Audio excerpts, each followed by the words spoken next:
Blackstone Publishing presents Recollections of a Confederate Staff Officer by General Moxley Sorrel. This book is read by John Lescault.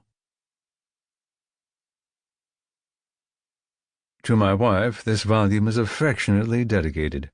In illness and tedious convalescence, it was she who suggested these reminiscences of the past, as a solace, giving me cheerful encouragement and material assistance in their preparation, for which my grateful thanks are ever hers.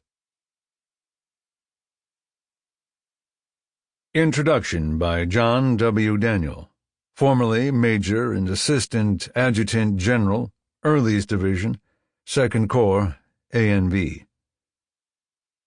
A few months ago I entered a room where a group of 5 or 6 gentlemen were seated around a table in conversation. As I took my seat to join them, one of the number, a distinguished Northern senator of high cultivation and who is a great reader of history, made this remark to his companions: "The Army of Northern Virginia was, in my opinion, the strongest body of men of equal numbers that ever stood together upon the earth."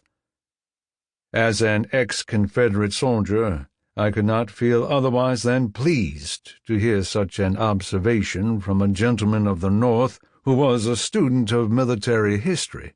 As the conversation continued, there seemed to be a general concurrence in the opinion he stated, and I doubt if any man of intelligence who would give sedate consideration to the subject would express a different sentiment.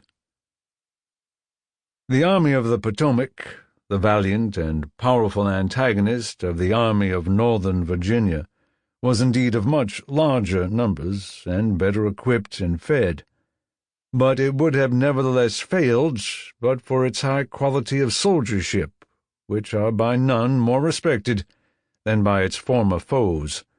Both armies were worthy of any steel that was ever forged for the business of war, and when General Grant in his memoirs describes the meeting after the surrender of the officers of both sides around the McLean House, he says that they seemed to enjoy the meeting as much as though they had been friends separated for a long time while fighting battles under the same flag. He prophesied in his last illness that we are on the eve of a new era when there is to be great harmony between the Federal and Confederate. That era came to meridian when the federal government magnanimously returned to the states of the South the captured battle flags of their regiments. The story of the war will be told no longer at soldiers. Sample complete. Ready to continue?